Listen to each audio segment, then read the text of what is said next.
Thank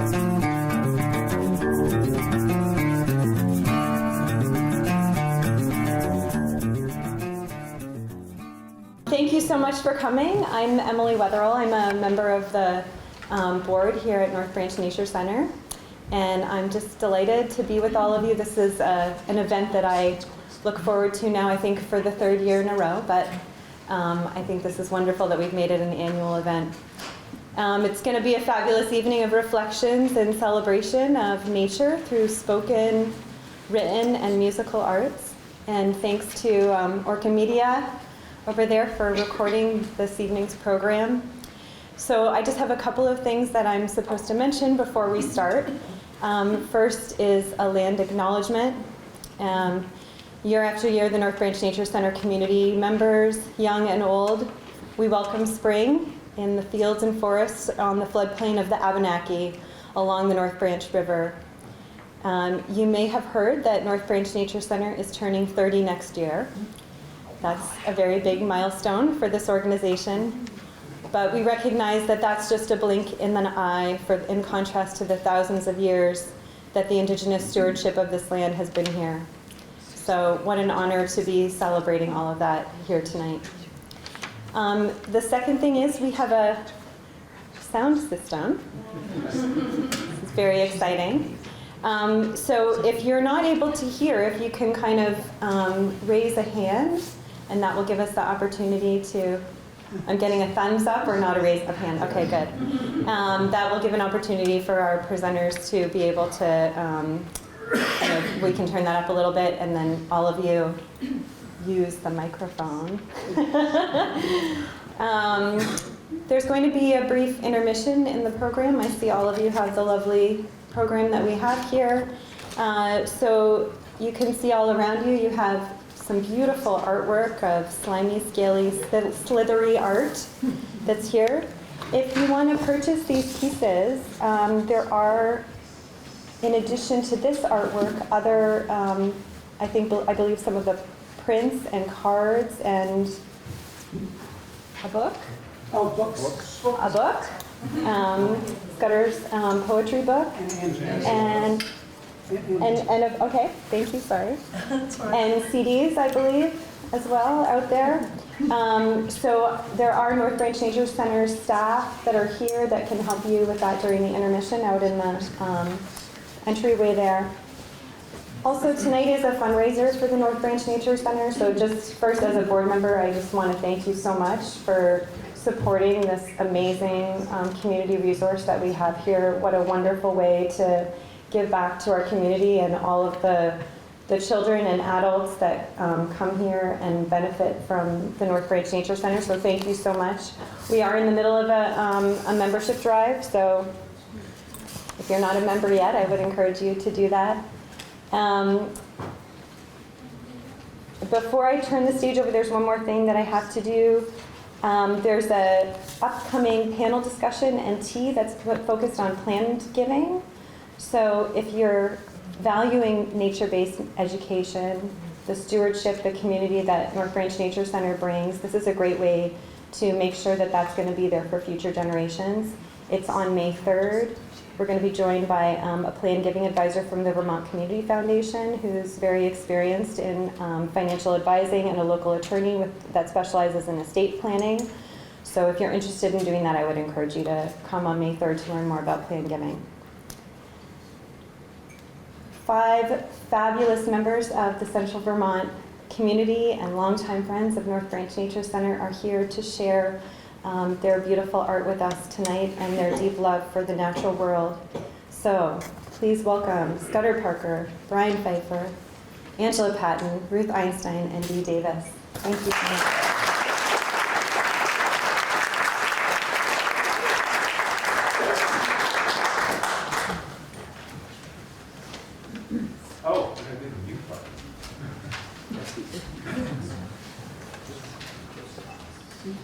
So Ruth and I are going to open up with a conversation. For music theory buffs, a conversation in C minor.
C minor, thank you very much.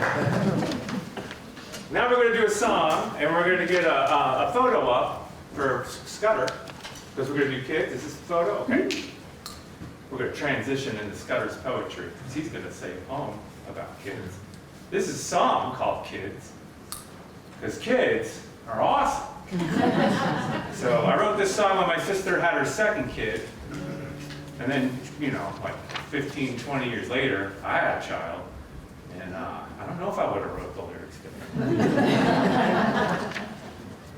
So this is, you ready? Oh, I got a little introduction. Here we go. I'm gonna make this up. Here we go. Okay.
Walk like this, blow you a kiss, show you the way, and let me play with the fingertips.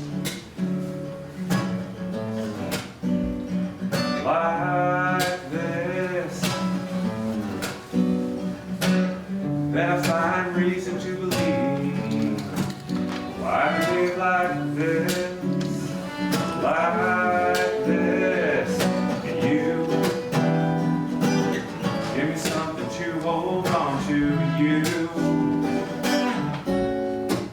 won't remember this.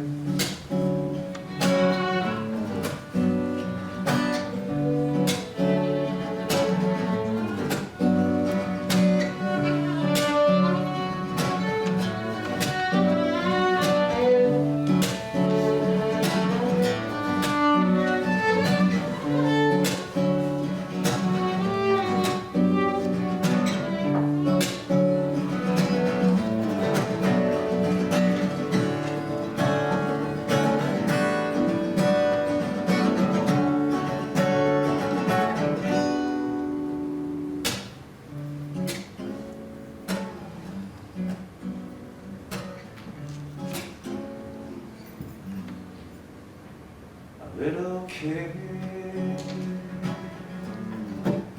from your fingertips. A little kiss from your fingertips.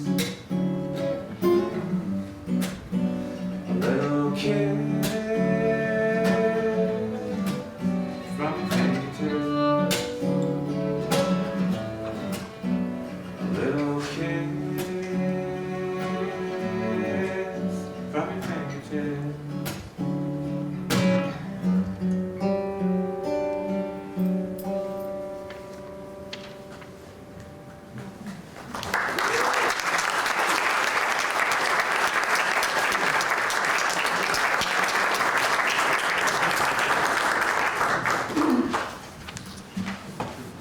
Greetings. It's so wonderful to have you all here and to be here with you.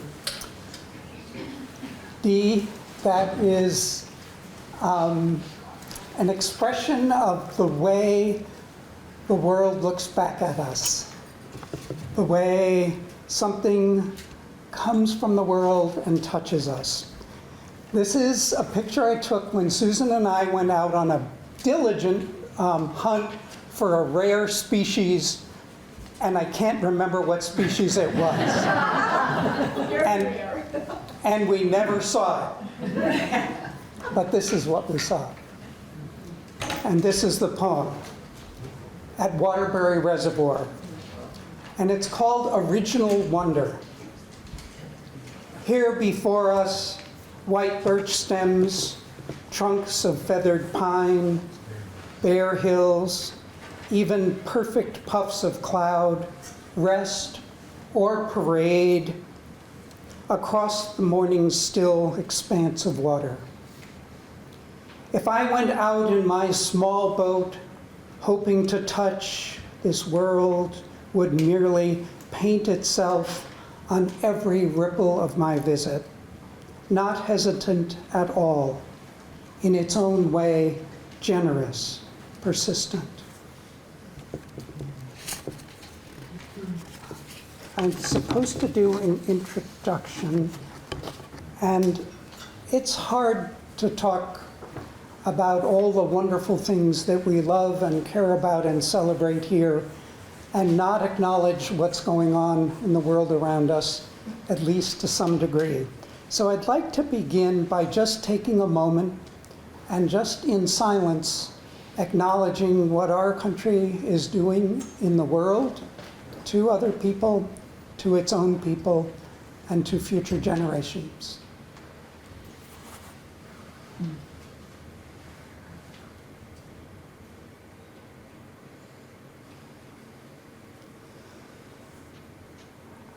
Our beyond human capacity for wonder should be at the center of our culture, not at its margins. It should be recognized as the anchor of our being, not some airy exception, the possession of mystics, or a glimpse of something lovely but irrelevant to our lives. Wonder is the openness of the heart and the mind that nurtures everything essential to community and survival. Gratitude and reverence, respect for our earth, all creatures and each other, humility, attentiveness, curiosity, honesty, courage, love of justice, thoughtfulness, imagination, and creativity. Most of us don't have a religious belief in original sin, I think. Some of us got trained with that, and some of us absorb it through our culture in a kind of sloppy secular version of it, which concludes that humans are inescapably flawed and destined for failure and evil. There's some evidence for that. But this assumption, as our background assumption, provides dangerously fertile ground for injustice and oppression. It actually gives permission for political, religious, and corporate hierarchies, ideologies, and structures to manipulate our guilt and our fear, and to manufacture it, and to ignore justice, and to exercise a judgmentalism and a control that are cruel and unrelenting. Poetry is one practice that explores and celebrates the wonder and the complexity of our being. Music is another. Loving investigation of the world and disciplined exercise of intelligence, those are others. When wonder has been scorned, warped, exiled, or marginalized, these are the doors through which we welcome it back in. That's why Ruth and Dee and Brian and Angela and I are so grateful to have this time with you and to do it for the benefit of a wonderful place, North Branch Nature Center, for the third year in a row, but the fourth year overall. And we welcome you and thank you for joining us this evening in music, investigation, and poetry. And I want to thank Emily and the team at North Branch for all the work they put into this event. And I want to thank and embarrass, hopefully, my wife for all the work that she puts into making things work. And this event in particular, she's the one who just figures out how to take great and noble ideas and elegant hopes and turn them into something that we can share together. So thank you to Susan.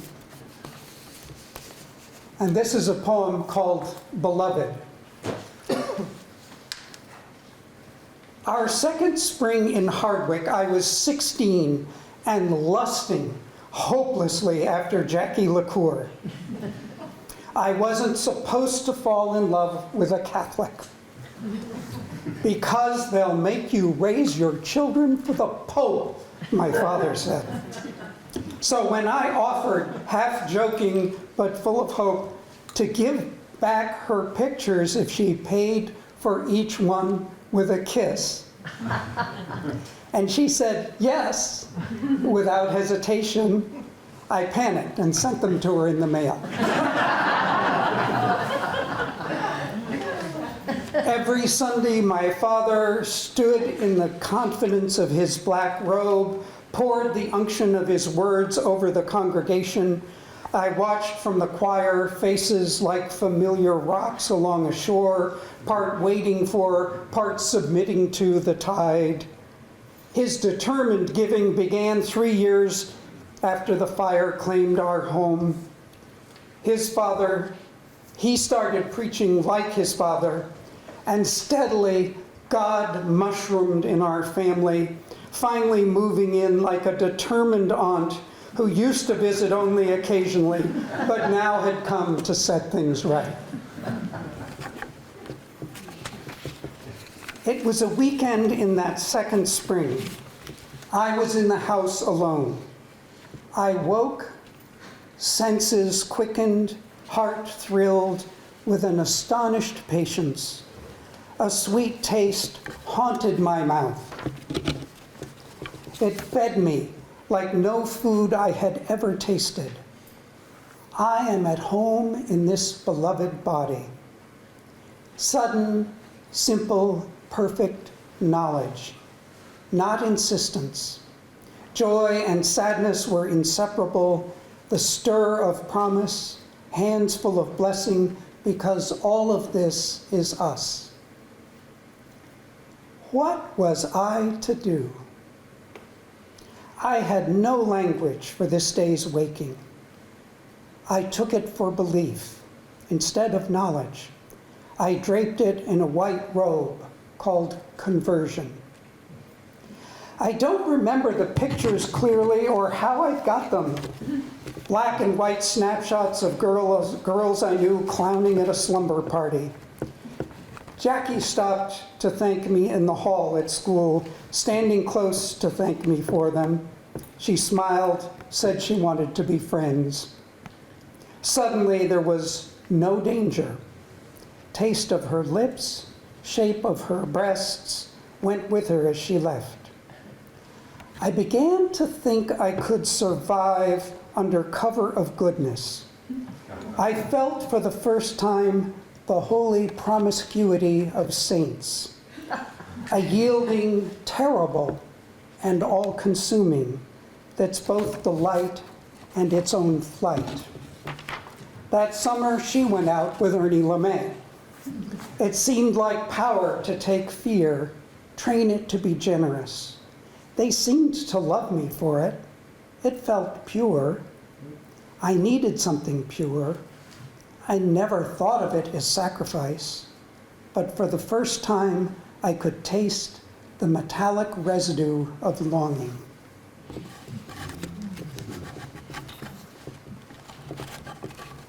And this is a poem I wrote a while ago for one of my brothers, Steve.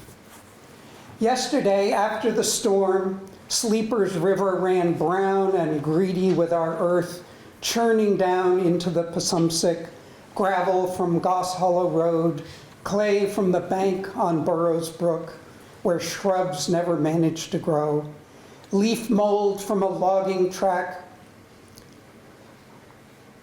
on Lusher's white pine lot, loam from Kramer's new seeded lot where oats are slow to grow. Together they boiled over the concrete government measurement weir, then thundered unmeasured down Emerson Falls. The days have roared through us like the river, bearing those years irretrievably away, rampaging down the tree of sadness that drains our land. I remember the summer we built the dam on our stretch of Houghton Brook. The image of a pool had filled our minds and conversations for weeks. Dad left for 10 days, a conference of preachers. That gave us a chance. And he had left the usual list of jobs to be done. It was our first organized rebellion. Soon as he was gone, we started 4 brothers in solidarity. Our mother brought us food, smiling her blessing. We heaved slabs of stone from the water, cold as snow, that rose and tugged our ankles. And when Dad came home, he grumbled as expected, declaring it a silly undertaking. Weren't there fences to take down and endless work that needed doing in the woods? We knew a project underway has its own power. As the stone dam rose, he began to come more often just to watch. One day, he stepped in to help us lift a rock in place, slipped, drenched his sneakers, pants, and shirt, and stayed the whole afternoon. It was his last summer on the farm. When the dam could pool the brook, we came for picnics, and if we got brave, a plunge. He used to stand and watch the water, even in the deep beside the boulder, clear as air, except it bent the light and rippled every stone. Last night, in the lull of late summer, you and I talked till midnight about tree fields to be worked, projects planned, some already done. We talked as we knew our parents had about how each of us had changed or grown. After a pause when we might have stopped and you gone home, you suddenly began to tell about the evening you and Alan walked up to our father's stone. The lights were rioting in the north sky. You told him all these years you felt the sentences our father passed, shared the cold blossoms of their pain.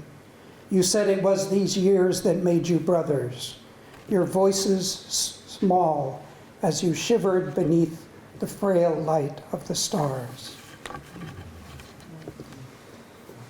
And this is on the State House lawn, called November Sunlight. She and her silent companion sit in a patch of unanticipated sun on a wooden bench, bundled against November's cold. Her companion stares at the freezing ground, but she looks up at me as I cross the park's leaf-littered grass toward their small bit of warmth. Nothing much, her smile warns, a cordial sound, the greeting of a different voice. Her glove rests on her partner's mittened hands, unwaveringly loyal. Still, she claims this small permission. I want to stop and talk with her, but that would be too much. I only say, how wonderful, November sunlight.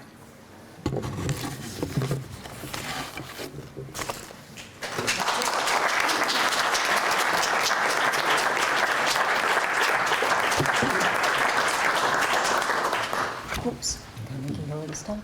Hi, everybody. I'm so pleased to be here. This is my first year at North Branch, but I'm already making all kinds of connections with people. Does this sound good? The sound is okay? Good. So I thought I would pick out some seasonal poems today and start with one about April. Daniel and I live in a small condo in the south end of Burlington, but we did live for 13 years in the woods in Jonesville, and we certainly discovered that we were not real Vermonters, and that we knew very little about living in the country, or much of anything else for that matter. But we loved it. We never got tired of seeing animals, and we had a pond, and all the animals in Vermont came. But we were very naive about a lot of things. And we still miss it, even though we don't miss the terrible road and the snow and all those other things that we, had to put up with. So this one is called Domestic Science. April in the country meant nests were everywhere. A robin's nest on top of the back door porch light made us tiptoe in and out, trying not to disturb the nursery. A cluster of hexagonal cells under the eaves signaled the onset of a wasp's nest that we sprayed guiltily with cans of toxic foam under cover of night. Hornets chewed wood pulp mixed with saliva to make a paper cone, its telltale teardrop hanging from deck rail like a malevolent horn of plenty. Mole roads ran through soil like the coiled castings of worms emerging from the sand at low tide. We had to halt construction on a new garage because a phoebe made her nest on the light fixture in the half-constructed ceiling. Our carpenter down tools refused to continue until all the chicks were fledged. A mouse chose the hollow under the carburetor of the Chevy truck we used for snow plowing to make a home from scraps of insulation torn from the inside of the hood. With every storm, its nest was spoiled, yet it kept returning to the warm engine, like a refugee who comes back to his village after the shelling has stopped, thinking, maybe this time. Birds with their beaks full of twigs, chipmunks' cheeks stuffed with seeds, spider traps in every crevice, all that industrious homemaking, everyone toing and froing, as it was and ever shall be, world without end. I'm one of those terrible Catholics that Scudder was warned about. Although I'm more what you'd call a collapsed Catholic, very collapsed. But I grew up in Holy Catholic Ireland, as it used to be, and I'm glad to say that it's changed some. But in the 50s and early 60s, it was a very repressive Catholic place. And I'm not a writer of political poetry, but as Scudder said, it's impossible not to acknowledge what's going on in the larger world. And in this poem, I was trying to capture when the sense of history hit me as a kid. And this one, because I couldn't resist, is called In the Adirondacks, There is a Town Called Paradox. When you were finally admitted to the adult library with its sepulchral silences, its dark wood walls, shelves of hardback books, signs that read, "Quiet, please," and the frowning librarian seated behind glass, you pulled a book of photographs down from on high, laid it on a polished table, and drew up a chair. The book fell open to a black and white image of emaciated men, a row of living skeletons propped against each other outside a Polish concentration camp. And you could not stop looking, could not stop sneaking back each Saturday to stare as though titillated by terror, the pure pornography of pain. How could this be the world in which your parents lived? Everywhere crucifixes, crowns of thorns, bleeding hearts, saints shot with arrows, but this was different, real. How to hold those horrors with the other images in your head? That child at the beach holding her sister's hand, both of them running to and from the waves, squealing with delight. Your little garden lush with tulips, whose delicate petals almost immediately begin their leisurely fall, shrugging like a woman in slow motion, shrugging off her blouse, letting it drop to the ground in a pile of rumpled yellow silk. Clematis clad in dark maroon, replaced by roses spiky as sea urchins. Barely time to grieve the purple iris with its yellow eye before pink peonies appear, bowing their heavy heads like guilty children. Maybe genuflecting is all that you can do.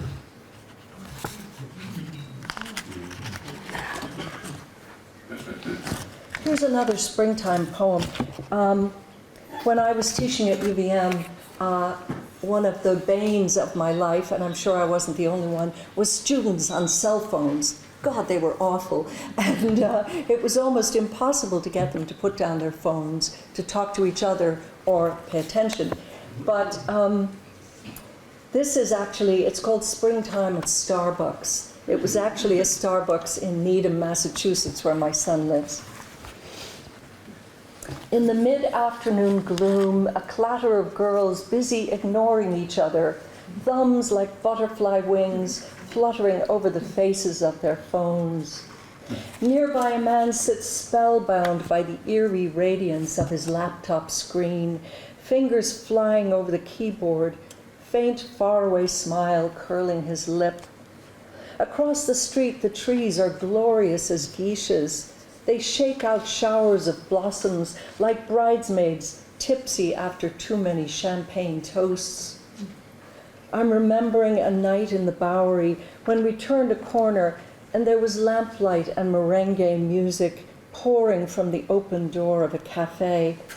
Women in red dresses laughing and dancing on the sidewalk. The light was golden, the women's dresses were fire, the music thick as syrup, and we were dazzled by the beauty of the unexpected. We might have missed that moment had we listened to our friends who warned us not to walk at night, two gullible white women alone together. Call a cab, keep your heads down, don't talk to dark-eyed strangers. Back at Starbucks, the trees are flirting madly with passers-by. Dance with us, they say, we're dressed to the nines. Help us out, we're dying up here. Hear me okay? Let's get a little swig of water.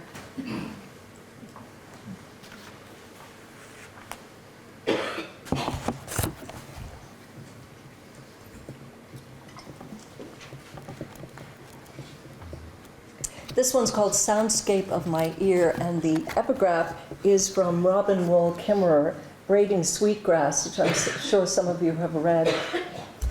It's never too late to become indigenous. The last of winter lingers in a small round nest high in a bare tree, slung like a boat between two branches. Mourning dove on the roof, repeating its series of low notes, calls and whistles everywhere, despite the dull rumble of a stump grinder at work. First sign of life in ordered whorls of sedum, stirring of marsh marigolds, hyacinths in a pot to bring back your father's hard-working hands. Clematis, already showing green, will bloom deep red for your birthday. And just yesterday, 3 brilliant goldfinches twittering in a tree, Forsythia returning in a yellow confirmation dress. That spring day last year, a meadow by the lake, all flowers and butterflies and birds, the rise and fall of wings, and you alone and able to take it in for once.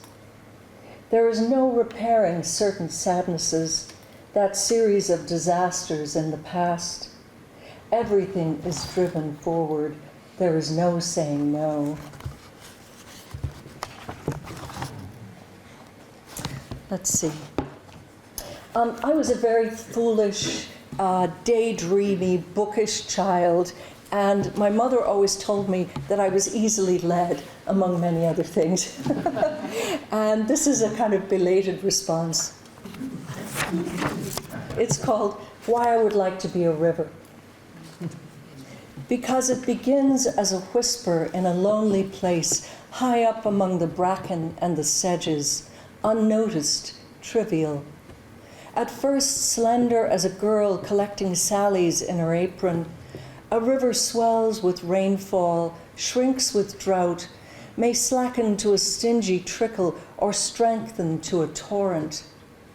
Reed buntings skim its surface, an emerald dragonfly and kingfisher flit and dazzle above its banks.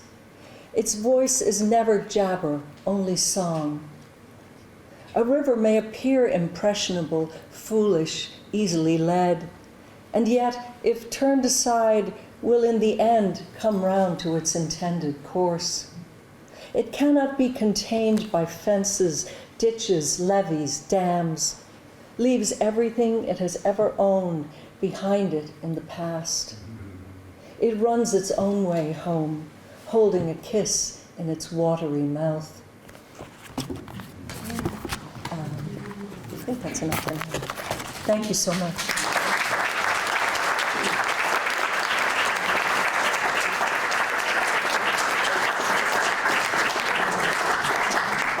We have technical difficulties already. Sorry about that. Oh. Sorry. Oh my goodness. Well, maybe we'll do it without oh, it'll come, maybe. Oh, there we go. Okay. Okay. Well, sorry. Well, like Angela, I like to bring you something from April in spring. And there's so much potential in April. It's sort of when the vernal meets the carnal. And, you know, upper left and then over one, that's a ruby-crowned kinglet flashing his crown, and that's a beaked hazelnut flower. So both of those little red explosions will be happening in about a week or 10 days here. And then over on the right, that's a ruffed grouse drumming in woods. Lower left is a hermit thrush. They'll be singing their ethereal, fluty songs soon. And in the bottom, that flower is spring beauties. Actually, for the botanists here, that's Virginia spring beauties. That's the rarer spring beauty. We actually have two kinds of spring beauties in Vermont. And, you know, I might have easily have written something fresh for April for you, which I usually like to do from that palette of vernal and carnal. But actually, a month ago, today actually, my left knee was reborn at Dartmouth Hospital. And I got a knee replacement a month ago. So I haven't been getting out much. So I didn't really know what I was going to bring you in April. But I did manage to get to the woods. And I saw in the woods, it's been tough for me to get into the woods, but I saw in the woods two vultures. And they were eating a clown, a dead clown. It was like a circus clown. It's like dead in the woods. Like a puppet? Like a clown, you know, like a big red nose and stuff. It was like a dead clown in the woods. And these vultures were eating the clown. And one of them was sort of finicky while it was eating. And that vulture looked up at the other and said, "Does this taste funny to you?" Sorry. All right. Well, so I thought I would go. Well, I was actually going to write about a salamander, and I wasn't getting anywhere with that. So about 5 or 6 days ago, I decided to write about a vulture. And This is called The Vulture's Memoir. Granted, I'm not an early bird. I sleep through the confetti of warblers at dawn, and then doze with one eye open to the humans below me, going about their morning rituals. After all, in early April, not until late morning does the sun prepare my zephyrs. Only then, from my perch on a big white pine by the quarry, do I launch on rounds to seek the day's fresh carrion. I am the bird of death, or so they say. Flight activates my senses, and by now I've lost track of how many. In the outrage of a kinglet and in the flare of a hazelnut, I attend a revelry of crimson fireworks. In the dewy song of a hermit thrush, the Vermont nightingale, I hear longing, desire, maybe loneliness. In the air, I can taste mud and earthworm, last year's rotting leaves, and purification in this year's maple steam. When the grouse pounds his chest in the forest, he beats a rhythm in me as well. We vultures are tuned that way. We sense the world in our blood and feathers and hollow bones. And yet, it's written that most acute is my sense of smell. It's how I find food. And not just roadkill. Roadkill's easy. And frankly, I don't like to be seen around roadkill because people then dismiss me as a scavenger. Okay, you know, I will admit that there is nothing quite like plunging your naked head into fresh deer guts. You know, it's like this affirmation of evolution. You know, yeah, it's a thing, evolution. I get it. A swan I am not. But I can smell the lies of a fox and the honesty of wild leeks. I can inhale butterfly perfume in the potholes on State Street. And I can smell the fear in you. Yeah, the world is harsh and scary. You don't need to hear that from me. It's certainly not now. But it's the only world we've got. The only one. So don't waste time. Beyond that, I don't really have much advice for you. I'm just a vulture, okay? Well, maybe wear sunscreen. Well, I think that was already taken. But I will say this. It's spring. The wood frogs mate in roadside ditches. Spring beauties bloom right there, right at your feet.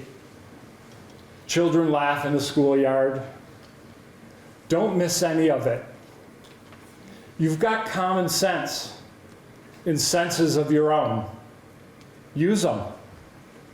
At the very least, once a day, stop what you're doing. Look up. I'll be there.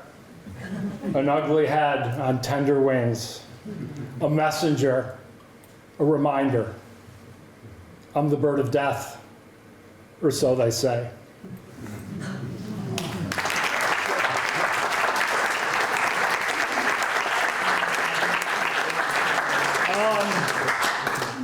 Why don't we take a break?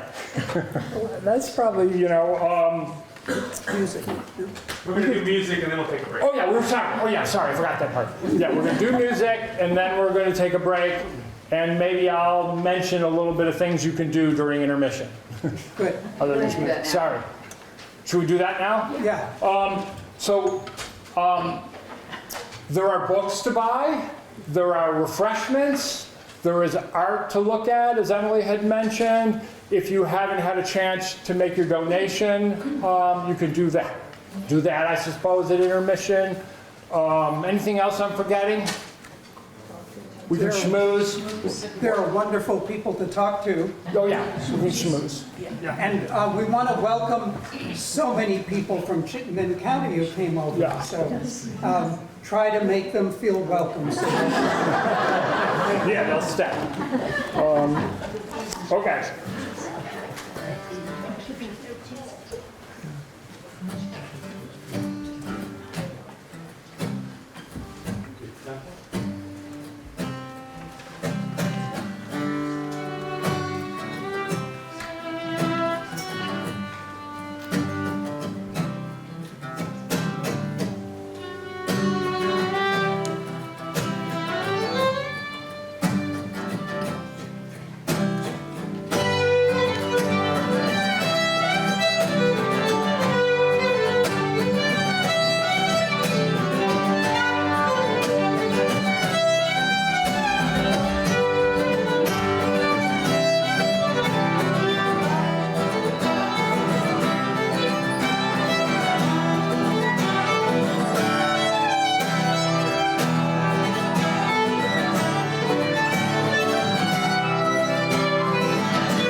Donuts and cookies and tea.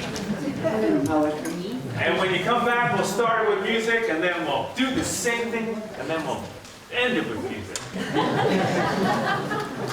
You know, if you're ever in a, if you're in a restaurant and it's kind of noisy, you know what you do? If you want the restaurant to quiet down, you take your knife and you tap the glass, like, you know.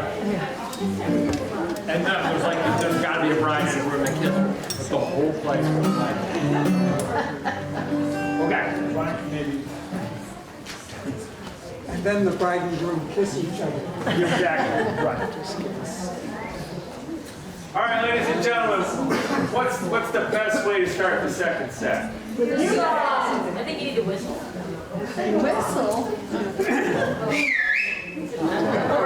So, we're going to open up with an instrumental about clouds. This is a Django Reinhardt piece. Can you pronounce it, please?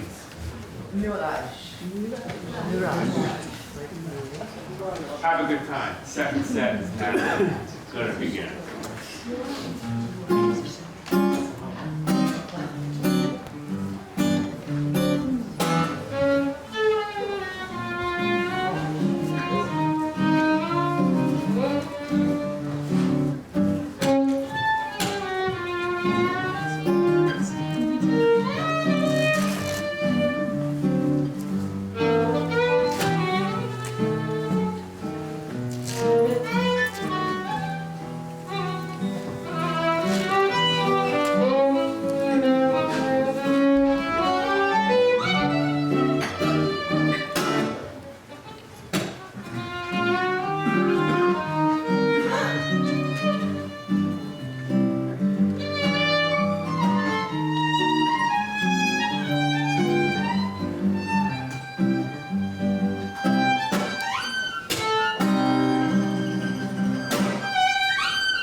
How are you doing?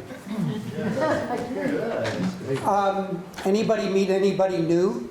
When you were talking, good, because I know there's probably 1 degree of separation in this room anyway. I wanted to just say something about Substack, which Brian had just crossed the threshold of Substack. How many people know what Substack is? Okay, that's pretty good. Wait, So, wait, I thought you were talking about pickleball. no, not pickleball. Although John has his 82nd birthday coming up soon. And we both play pickleball together. But Substack is this great opportunity that I just learned about and got helped onto by Brian. I have 270 people on mine. He just crossed 10,000.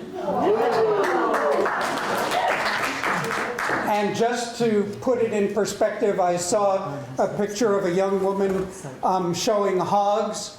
And you know, the way you show hogs and stare at it, she has 14 million, but I don't think it's, I don't think she's a Substack. So if you do want to sign on, I'd love to have you on Substack, because I get to do the poems and correct them, and then add a picture and write about things that I don't usually write about in poetry. So, what happens to me is that as life goes on, I find a new way to engage with what I've always called nature, but I realize it's sort of all of us.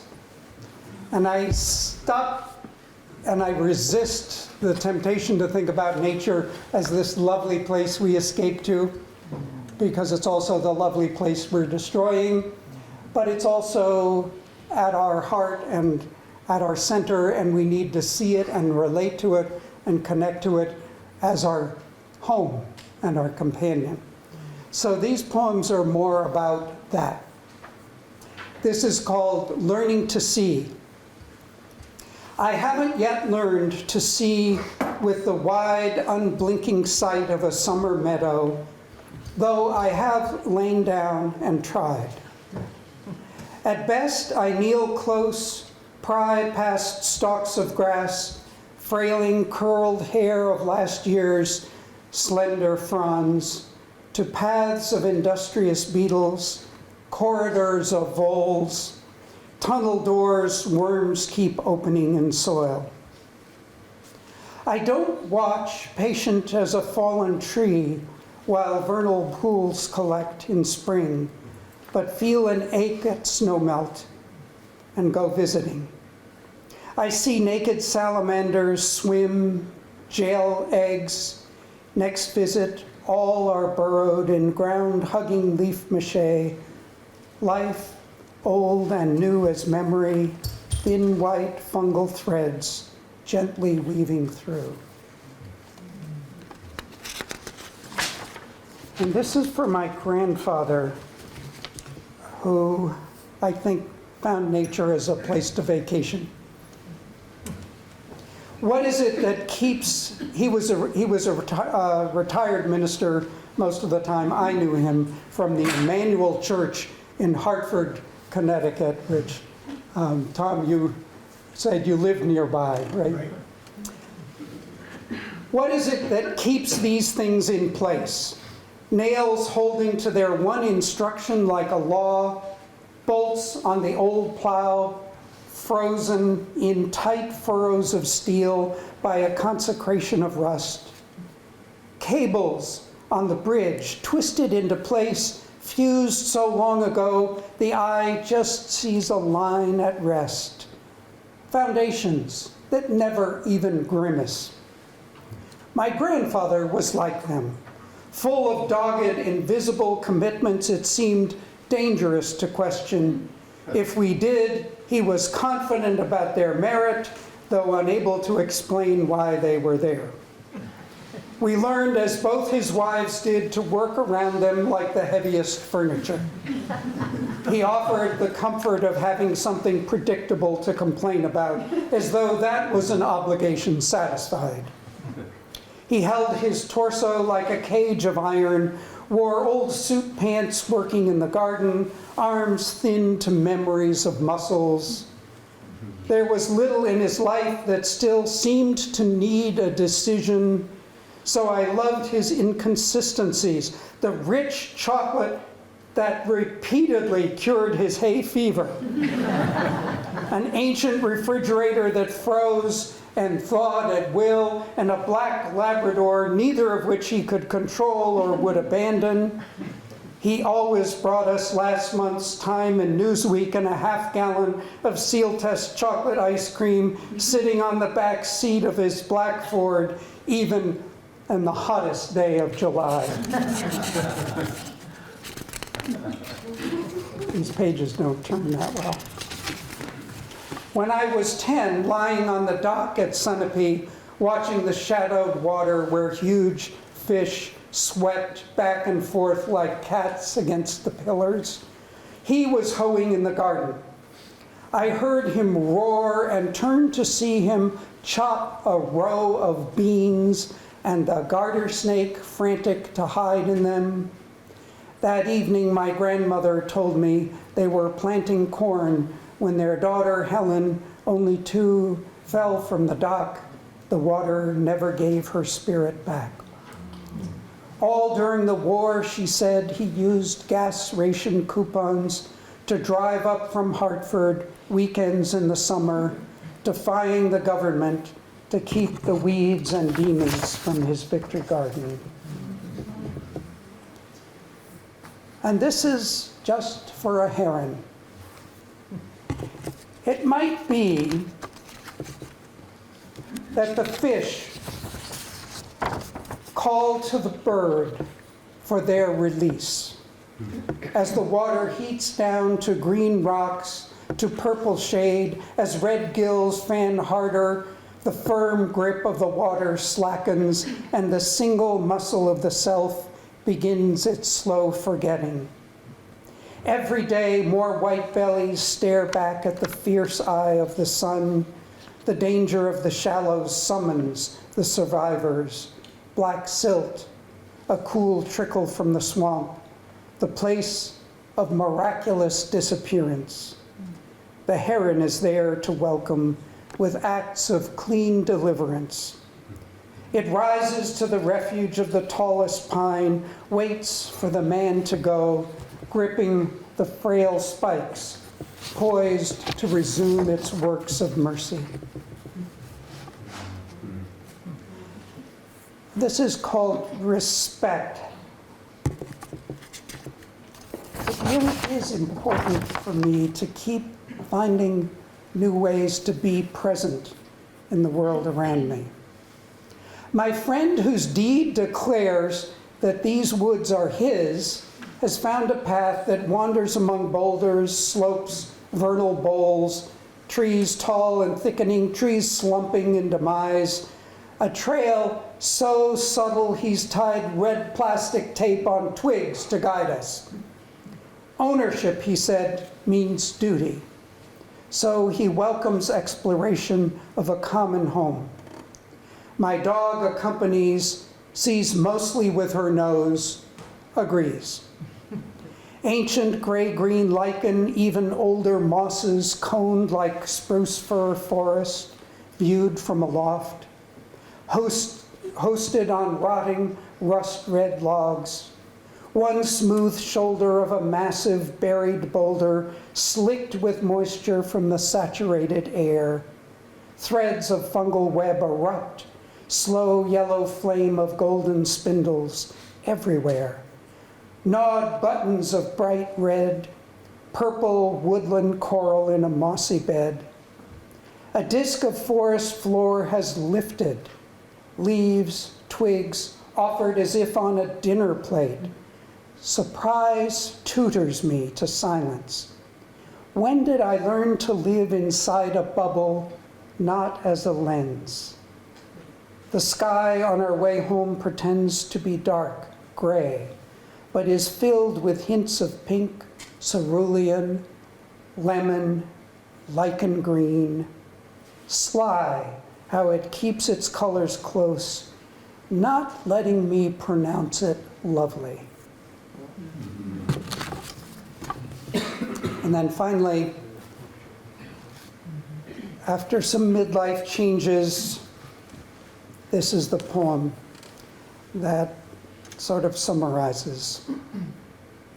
After the storm, this morning, the gardens pitch and toss, leaves slap against masts of corn, sunflowers roll and yaw, green surf roils beneath the trees.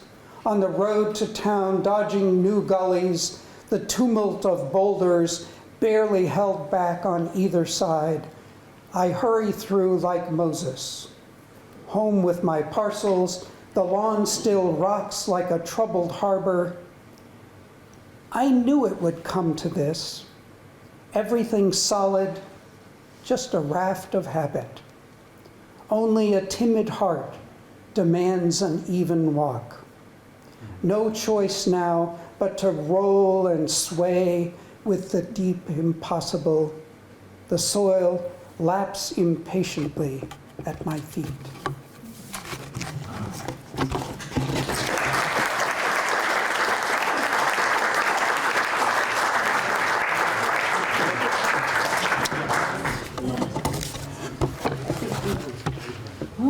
You're going to give us our closing poem? Yeah. Okay, so I'll go next. Oh, right, Oh, wait, okay. you know what? Can you read one while I do the, this is the, do you mind if I fiddle with the A, Oh, B God, no, system? help yourself. Yeah, 'cause this is gonna be messed up again. Oh, it's mic? not messed up, okay. Sorry, folks. I didn't go to sleep this No, it didn't go to sleep. I gotta Oh. find my remote. It's nice having an image up there anyway. Great. So shall I go on, Brian? Or shall I wait? Yeah, let's wait. Has anybody seen the remote? Sorry, I Brian, is lost this the it remote. over? That's not a very guy thing to do, right? Is it in your pocket? Okay, no, but let's just go there. Is that Oh, okay? here it is, here it is. Oh, thank you. Okay, all right. Sorry. There you are. Okay, Okay. so, okay. But you're going to do our closing. Aren't you going to close for us? Well, yeah. I Okay. mean, closing poem, I Yeah. wouldn't want to make too much of it, but Okay, no, should- yes. so should I go next? Brian, you're Oh, next yeah. in the program. Yeah. Oh, Jesus. But I don't want you, it's really hard to ask you to step away from that. Okay, all right. Because I'd rather, yeah, You're funny. hear you at the end. Well, okay, no stupid jokes, I promise you. That was bad. But you're going to wonder where I'm going with this, I will confess. So, this is called Bear With, Take a Breath. This is one of the longer essays I've read for you. It'll be, if you got 8 minutes or so. Mushroom and the songbird? It's called The Mushroom and the Songbird. Yeah. The mushroom is slender and diminutive. In its rightful place on a mossy carpet in evergreen woods, it wouldn't be a stretch to say that the mushroom displays a certain elegance and dignity. The songbird, see, I've already screwed this up. So let me go to the songbird. There's the songbird. The songbird, well, it's unruly and plain by comparison. Like, hey, you know, not every imperiled bird can be colorful and melodious. Not even an icon on a warming planet. But before I can express for you meaning in the mushroom and the songbird, before I can tell their story, you first need to know about the gentle rain of conifer needles. And don't believe what you hear about the pines and spruces and firs and other trees we call evergreens. Oops. A good number of their needles do indeed fall to earth in autumn, like the leaves. And I discovered this decades ago on a breezy day in October during an end-to-end hike of the Long Trail here in Vermont. Like I'm seated, minding my own business beneath a balsam fir. And I noticed this steady sprinkling of its needles. They fell like dry and delicate raindrops, landing on and around me in these audible ticks, taps, and tidicks. And it was actually really lovely sitting under this tree and having these needles sprinkle me. It just kind of became for me another way to be in the good company of a tree. And at the time, actually, I developed this interest in fungi. And during a walk one day around Kettle Pond in Groton State Forest, I came upon a tiny mushroom sporting this pale parasol cap atop a slender ebony stalk. And I might have easily and unwittingly stepped on this mushroom. Like, the thing's only like an inch tall. But for whatever reason, I reached down and unearthed it along with a pinch of the humus and soil from which it had sprouted. And so I'm leafing through my field guide trying to figure out this mushroom, and I found a match. And the mushroom's called horsehair fungus. And what was interesting is that the guidebook also pointed out that this mushroom can sprout from fallen conifer needles, or other bits of woody debris. So I broke away clumps of the humus and soil, and I saw that, this mushroom was growing from the needle of a single red spruce, like one single red spruce needle. The mushroom was sprouting out of that. And I said, well, that's kind of cool. And I kind of went on my way around the pond. And then I pretty much forgot about horsehair fungus until I stumbled on this scientific paper about one of the rarest and most vulnerable nesting songbirds in North America. And although most people have never heard of this bird, it's actually a classic victim of humanity's all too routine assault on nature, made worse by global warming. And its name is Bicknell's thrush. And right now, all the world's Bicknell's thrushes are wintering in the Greater Antilles, like Cuba, Jamaica, Puerto Rico, most of them are in the Dominican Republic. But soon, they'll be heading north to breed on remote mountains in Vermont and adjoining northern New England states and in the Canadian Maritimes. And this might not be a bad lifestyle, like winters in the Caribbean and summers in the northern New England. But the Bicknell's thrush, intrinsically scarce, faces perils everywhere it flies, including on its migration routes. And what's left of the population in the US is declining, and it's certainly the case in Canada as well. And so as a result, springtime is now springtime diminished, no longer as rich in this odd, swirling, fluty song of this thrush, and its unusual polyamorous mating habits. And my intent here is not really to dwell on the abuses that humans perpetrate on songbirds, but, as it turns out for this bird, the threats are in the forest products that we use, the sugar and avocados that we eat, the mercury floating around in the atmosphere, and the electricity and heat that we generate by burning fossil fuels. And really, I guess the only point there is to illustrate how easy it is for us to unwittingly threaten a bird that we've never heard, may have never heard of, or may never see. Okay, so where was I? Where am I going here? We've got this mushroom, and we've got this imperiled songbird. What's your point, Brian? But before I get to the point, I'm wondering, is there any chance you might want to hear about the polyamory in this? Okay. So here's this briefly. So forget for a moment the notion of a male songbird establishing this well-defined territory where he attracts females and they raise a brood of young together. Among Bicknell's thrushes, the females establish territory. That's really unusual for songbirds. Most of the time, males establish territory and females come along and they nest, right? So the females set up their own territories on these mountains, and males come along for visits to mate with these females. And basically, these male Bicknell's thrushes are landless nomads competing for copulations with various females on their own respective territories. And as a result, a given nest, a given brood of Bicknell's thrush chicks are fathered by more than one male. So we call it mixed paternity, right? And so the females get something out of this deal, you know, like after mating, the males aren't like exactly deadbeat dads. They come and they feed young on the nest, even though they're not sure how many, if any, of those young are theirs, right? And for females, particularly when food supplies are low, this probably really helps her. You know, she's got multiple males coming to her nest. Like the males are saying, oh yeah, I remember, I got lucky on this territory. I will come and feed young. There's actually some evidence, unpublished I think, that the males visit a nest and feed young in proportion to the number of their young that are in the nest. So they may know, like if there's 3 of the 4 chicks are theirs, they may come more often and feed. So, what's that? How can they tell? Yeah, that's a good question. How do they tell? Who knows?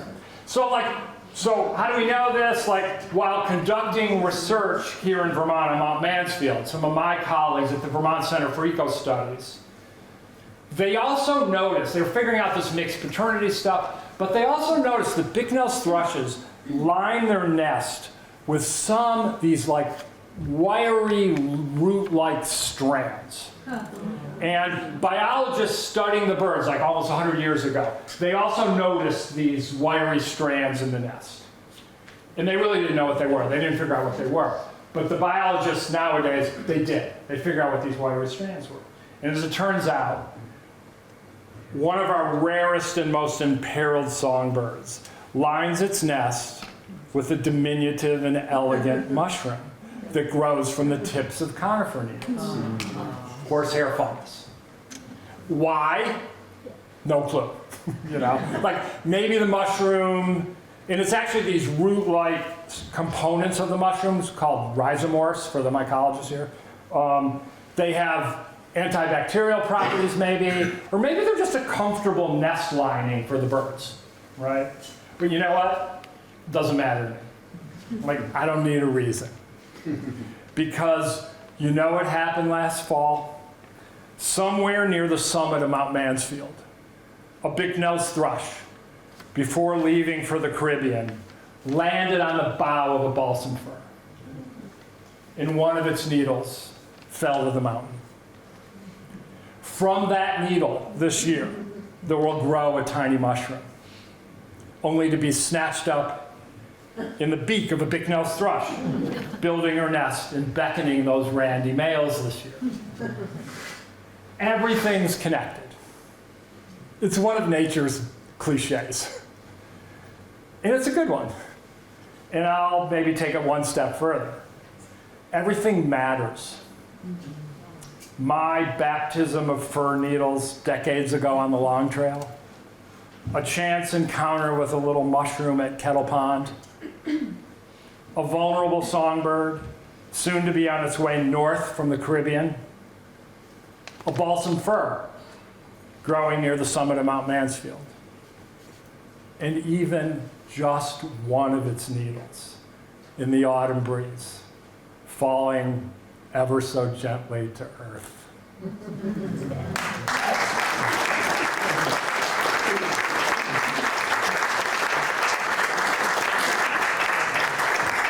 Thank you. That's a bird I photographed on a nest on Mount Mansfield, and it occurred to me, I was looking at this thing starting at limbs. Quite all right. You can see the, right, if you can maybe, there's a laser pointer maybe, right here, you can just barely make out in all this nest material, you can see some of these black, those are probably from horsehair fungus. That's really great. Oh, it's wonderful. That was an easy 8 minutes. Did I go, it was only 8? Okay, thank you. No jumps. That's great stuff. Wow. And so I'm going to read about birds. Who Yay. knew, you know? This book that came out 2 years ago was all about birds, and so it seemed appropriate to bring it tonight. But looking around the audience, It looks to me as if some people here might be old enough to remember the 60s, and even a little bit before the 60s, because this poem is attempting to describe what it felt like in Ireland when the 60s came along and things changed. Not overnight, but there was a big change. It's called Spring Comes to a Dying Decade. Here's the housefinch with his flaming breast, the goldfinch yellowing up like a canary, the cardinal fully incarnadined. It must be spring, and it's as if we were back in the early 60s, staring at the static on our tiny black and white TVs, eating porridge and potatoes in a muted universe, when suddenly it was all brilliant plumage, cuffs like ruffed grouse. Mother wore a woodpecker's red beret. Brother was an icterine warbler in a paisley cravat. Dark-suited men dared to wear pink shirts like shy flycatchers. Even the priest risked a raven black leather jacket and a mood ring. The world turned bottoms up like a tufted titmouse freeloading at the feeder, raucous squawks asserting what we instantly twigged was mating season.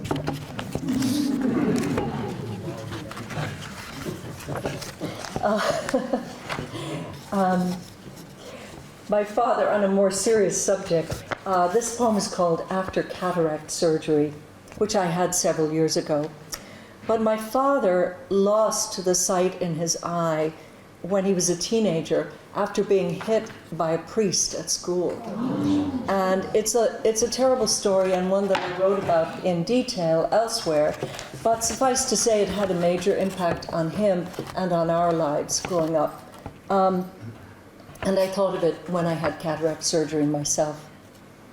The epigraph here is by Alan Watts. The source of all light is in the eye. My father forfeited one eye to clerical brutality in that country of the blind where priests were permitted to impose their hellish visions on the innocent, the foolish, and the weak. Did it restore some crucial balance in the universe when the ophthalmologist withdrew the gauzy cataract through a pinhole aperture in my own blue eye, like Jesus who restored the blind man's sight by mixing sacred spittle in the dirt? And was it only cataract removal that made the goldenrod more deeply yellow when I emerged days later from the shadowed woods into the sunlit field? Why had I never noticed the discarded seed pod of the Queen Anne's lace was a tiny basket, intricate as a bird's abandoned nest?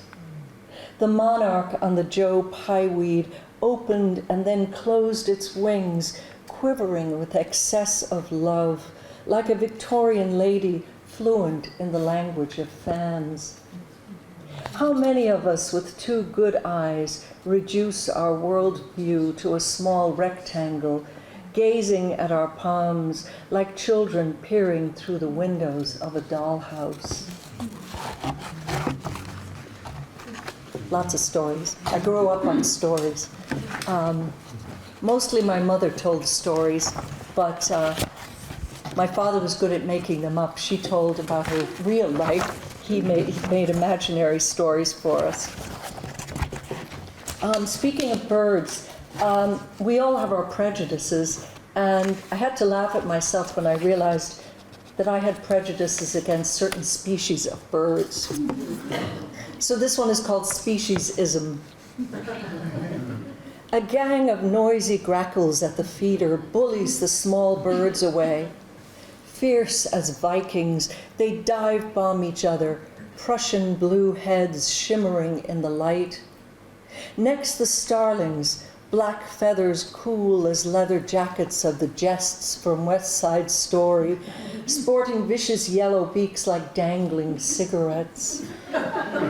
We who profess to love birds abhor the grackles, starlings, jays, those raucous squawkers scrounging peanut-studded suet, black oil sunflower, and thistle seed. No sense of decorum, restraint, or the fitness of things. We prefer small brown flycatchers and finches garbed in olive gray that daintily select a single seed, then fly away to crack it open on a private branch. Polite, well-behaved birds that know their proper place as we observe our own invisible fences, nod guarded greetings to those neighbors who maintain the flower beds but keep a distance.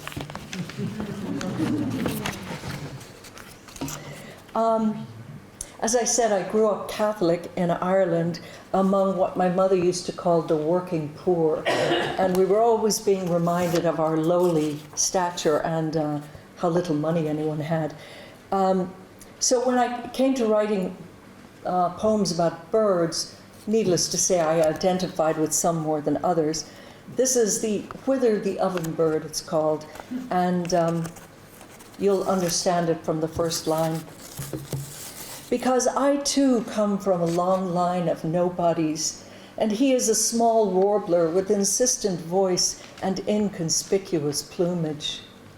His song rings out in summer hardwood forests, teacher, teacher, teacher, as if imploring academics to lay down their dusty books, their medieval regalia. The ovenbird has no time for such artifice. His olive brown feathers, spotted breast, and rufous crown blend with the woodland palette. Tawny soil, peaty sod, gray-green of mosses, autumnal camouflage. Extravagantly creative, yet practical as bread, the ovenbird builds a leafy dome like a Quebecois clay oven, part of his elaborate courtship ritual. His industry an open invitation. Come join me in my humble labor and help leaven it with song.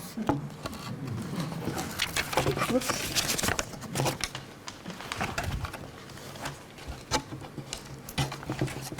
Swig of my water here. Oh, I just remembered. My friend Susan here wanted to know about a word I used in the first half when I talked about someone collecting sallies in her apron. Sallies are willow rods, and that comes from the Irish language, of course. I actually grew up in a place that sounds a lot better in Irish than in English. The Hill of Willows was called Sallynoggin, which is the place I grew up. And my original name was Angela Goggins. And when I told someone I came from Sallynoggin, they said, "What are you, a hobbit or something?"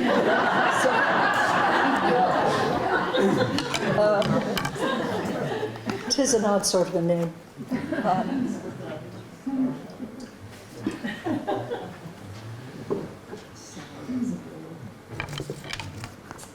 But Irish words often sneak into my poems. And my brother is fluent in Irish, so we often talk about words because we both love words. And I have schoolbook Irish and a little bit more that I've been studying in recent years. But I rely on my brother often for the explications of some terms. This one, the catbird, who, as you know, mimics other birds, was very appealing to me because my father sent me to elocution class so I wouldn't sound like a working class Irish girl. And ever since I came to America, people have been saying, "What happened to your lovely Irish accent?" And it drives me up the walls. Also because I come from Dublin and I'm not what they would call in County Wexford a muck savage. This is called the catbird. What good is it, this constant tweeting, bleating, weeping in the languages of others, as if it longed to be a different kind of bird? Perhaps a yellow-bellied sapsucker whose drumming sounds like stuttering cadence of a wartime message in Morse code. Or a goldfinch warbling in his courting colors. Or any one of those pitch-perfect passerines, so self-possessed, so poised at public speaking.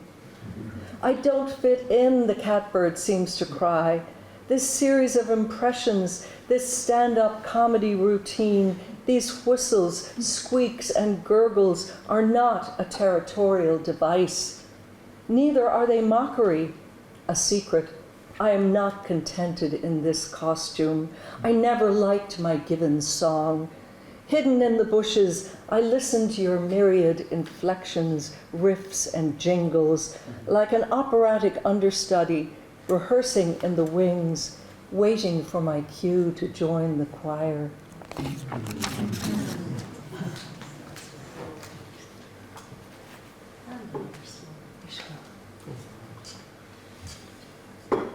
I have a couple of new poems that I thought I'd finish up with. Let's see.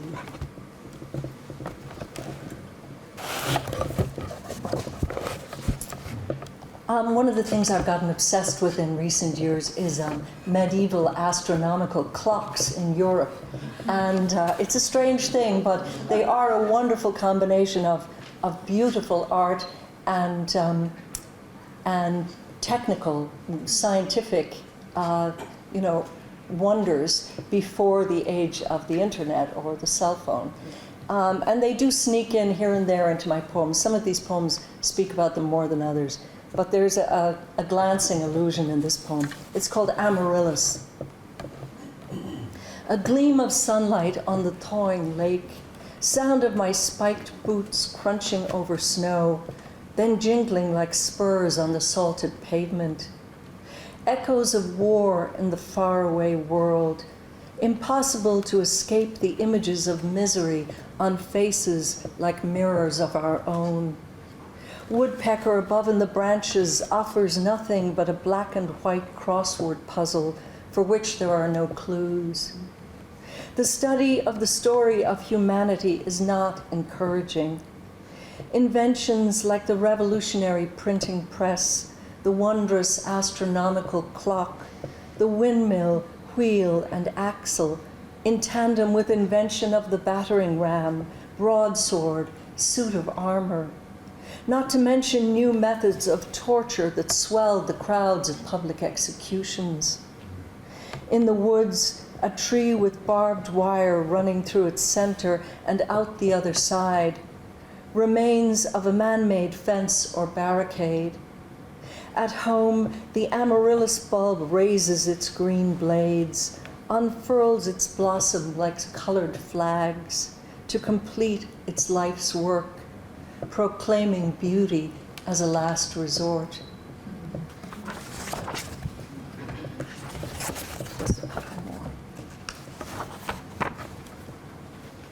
Oh, this poem is for my husband Daniel, and you may have seen him walking around with his blackthorn stick, and was my father's and may have been my grandfather's, but he's a little bit older than me, so I try to take care of him, not very successfully sometimes, but this poem is for him. It's called Salt. I am out in the flat light of January, my jacket buttoned to the neck, hat pulled down over my ears, pouring salt onto the walkway to protect my man from falling on the invisible ice, thinking of his brittle bones and my father's blackthorn stick, no match for black rime and bitter chill. I shake the sap bucket gently from side to side, entering the rhythm, warming to the work, calculating how much salt to cast with each shake so that the contents of the bucket will last from front door to garage. In another world, I might have been an altar boy in snowy surplice, rocking the chains of the swung thurible, broadcasting the fragrant smoke of incense out over the bowed heads in Our Lady of Victory's church. And although there is no victory over nature, and I am not a saint, this shaking keeps me steady as I brave the cold, a flower girl in drab disguise, flinging my petals at the winter wedding of the gods. And I think I'll end up with this.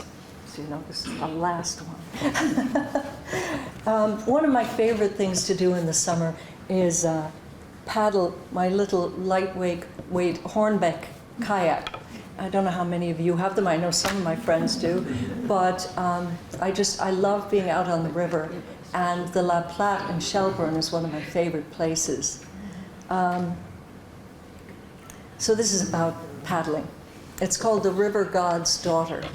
Oh, and I should mention, my father grew up in County Meath near the River Boyne, where he went fishing. And there's a mention of that here. The River God's Daughter. Here I am on the river again, gliding my kayak past a row of turtles, their shells gleaming in the sun like freshly washed dinner plates. I turn to see a muskrat's muzzle parting the water like a butter knife. Around a bend, a heron stands, knee-deep in weeds and water, like my father in black rubber boots fishing on the River Boyne. Although he loved rivers and streams, he hated the sea with equal fervor, distrusting its relentless waves, its unremitting, monotonous motion. But back to the heron and the mystery of that bony beak, that frozen pose, that alien cranium with its opaque eye, the shriek and fluster of its wings as it takes off, creaking into the air like an early flying machine. Unlike my father, I loved the sea and the cold consecration of salt water. But now I'm a convert to the river that flows through marsh and mudflat, town and village, state and country, the wayward weather, it's only God. Thank you so much.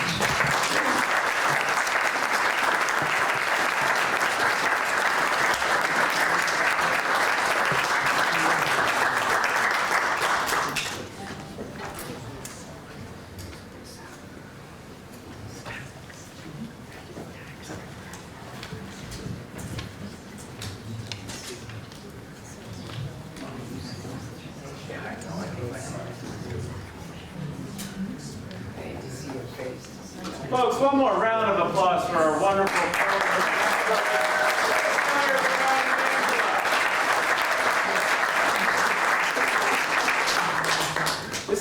This is the once a year show that it's like a combination of the wonderful magic of poetry and nature and music. Next time we got to bring a chef. And we'll just bring an artist that can do some crafts. So,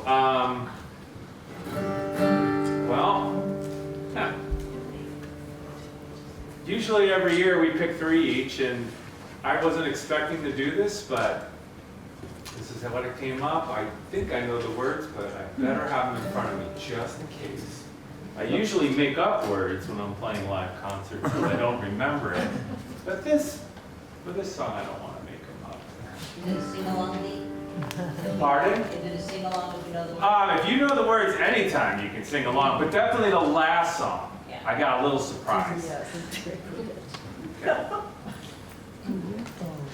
All right, ready to start on that D? 1, 2, 3. 1, 2, 3. 1, 2, 3. 1, 2, 3. 1.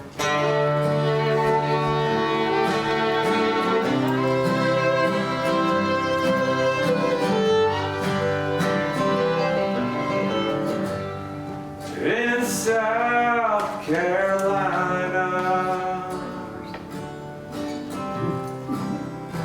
many tall pines.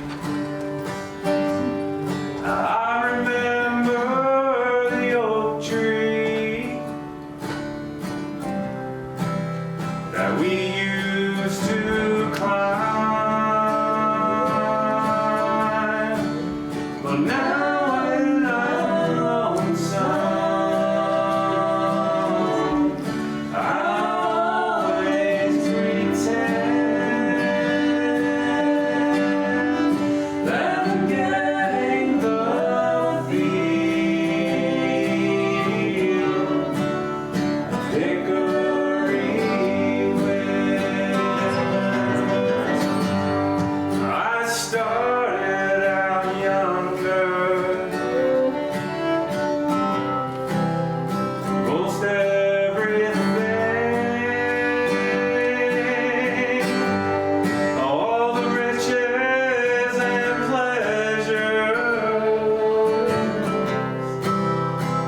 He has an activity. I don't own a laptop or a computer and never have. So I made copies. And one of these copies, or no, it might be some of my son's like artwork from when he was like 5. If you don't mind, pass them out. I've got some over here for everyone here. You can get it on Google too. Yeah, you can use your phone, but these people are going to use the paper. And if you want to join, I love Carolyn. We always have a wonderful time when she comes to the shows. And Wendy too. So, sing along on this song if you feel like it. If you do sing along and you hit the second harmony, then Linda can go up to the higher harmony. But we'll call it as we see it. And then I also wanted to say, since you have paper, if you want to bring it home and write the date down and get some colored pencils out and do some art or something. You can hang it on your fridge, and then you always remember what a great time you had. All right, hopefully I don't mess this one up. No, I'm good. You got it. I actually, I think I'm good. Yeah. All right, so have fun. I just gotta get it down.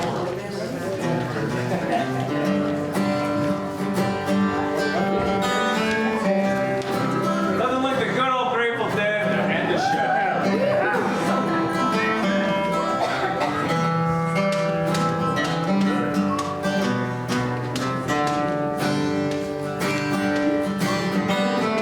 Yeah, you don't feel like singing, you can play the drums. I hear you, Carolyn. You're doing a good job. There you go. Banging on the walls. Just don't hurt the art. Okay, here we go. If my words sing low, over the sunshine, and my tunes would play on the harp strung. Would you hear my voice come through the music? Would you hold it near as it were always a hand-me-down?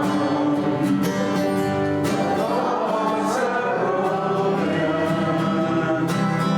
perhaps they're left unsigned. I don't know. I don't really care. Let there be song to fill the air. Chorus. Ripple in still water, where there is no pebble toss, no wind to hold on, what's the first word? All right, great. Reach out your hand. If your cup is empty, if your cup is full, bring it me again. There is a fountain that was not made by the hands of man. There is a road, no simple highway between the dawn and the dark of night. If you go, no one may follow.